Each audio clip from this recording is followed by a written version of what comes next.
Hello everyone, ఎర్ర కందిపప్పుని ఎప్పుడైనా చూసారా? ఎప్పుడైనా కందిపప్పుతో ఈ కందిపప్పుతో మీరు పప్పు వండుకొని తిన్నారా? చాలా టేస్టీగా ఉంటుంది. ఒకసారి ట్రై చేయండి.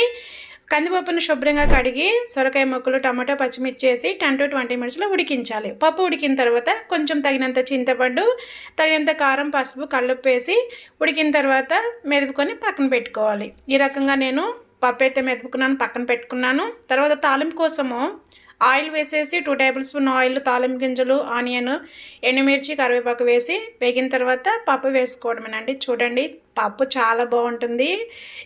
వన్ థింగ్ అండి, ఇక్కడ తాలింపులో కొంచెం కారం వేసుకోండి, చాలా టేస్ట్గా ఉంటుంది. పప్పు ఎప్పుడైతే తెరలేటప్పుడు కొంచెం కొత్తిమీర వేయండి, ఫ్లేవర్ చాలా అంటే చాలా బాగుంటుంది. ఇష్టపడిన వారు కూడా ఇలాగ మీరు పప్పు పప్పుని బాగా తెరలనిచ్చిన తర్వాత వేసుకొని తింటే చాలా బాగుంటుంది. మన వీడియోని సబ్స్క్రైబ్ చేయండి, లైక్ చేయండి, షేర్ చేయండి.